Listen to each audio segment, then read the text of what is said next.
కొద్ది రోజుల్లో మరో 2 హామీలు అమలు చేస్తామన్నారు ఖర్గే. బూత్ స్థాయి నుంచి అంతా కలిసి పనిచేయాలన్నారు. ఫిబ్రవరి నెలాఖరుకు రైతు బంధు వేస్తామన్నారు రేవంత్. త్వరలో ఇందిరమ్మ కమిటీలో నియమిస్తామన్నారు. తాను బీఆర్ఎస్ విధ్వంసాన్ని సరిచేసే మేస్త్రీనన్నారు.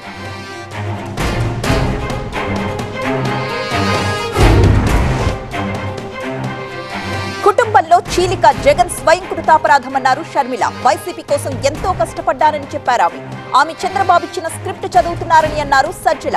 ఏపీ రాజకీయాలపై షర్మిలకు అవగాహన లేదన్నారు. వైసీపీలో అందరూ కష్టపడ్డారని కౌంటర్ ఇచ్చారు. గవర్నర్ కోట ఎమ్మెల్సీలకు తమిళిసై ఓకే చెప్పారు. ప్రొఫెసర్ కోదండరాం, అమీర్ అలీ ఖాన్లకు అవకాశం దక్కింది. టీఎస్పీఎస్సీ చైర్మన్ గా మహేందర్ రెడ్డికి ఆమోదముద్ర వేశారు. మరోవైపు పాడి కౌశిక్ రెడ్డి కమెంట్లపై సీరియస్ అయ్యారు. చర్యలు తీసుకోవాలంటూ ఈసీకి సూచించారు.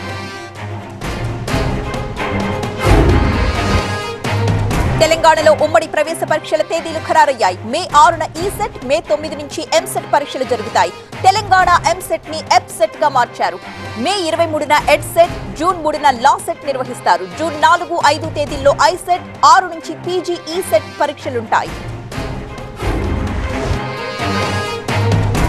దావోస్ లో రేవంత్ అబద్దాలు చెప్పారని అన్నారు కేటీఆర్. రైతు బంధిస్తున్నామని చెప్పడం మోసమేనన్నారు. సీఎం ప్రజలకు సారీ చెప్పాలని డిమాండ్ చేశారు. కోదండరాంకు రాని ఇబ్బంది శ్రవణ విషయంలో వచ్చిందా అని ప్రశ్నించారు. బీజేపీ, కాంగ్రెస్ ములాఖత్కు ఇదే నిదర్శనమన్నారు. అసెంబ్లీని రద్దు చేసే ఆలోచనలో ఉన్నారు బీహార్ సీఎం నితీష్. లాలూపై ఆగ్రహించారు. రాహుల్ యాత్రకు వెళ్లనన్నారు. లోక్సభ ఎన్నికల్లో బీజేపీతో జట్టు కట్టాలనుకుంటున్నారు. బీహార్ పరిణామాలపై మోదీ, అమిత్ షా చర్చించారు. రబ్రీదేవి నివాసంలో ఆర్జేడీ నేతలు సమావేశమయ్యారు. ఓటు వజ్రాయుధం లాంటిదన్నారు మోదీ. ప్రతి ఒక్కరూ వినియోగించుకోవాలని సూచించారు. యువ ఓటర్లతో ప్రధాని వర్చువల్ గా మాట్లాడారు.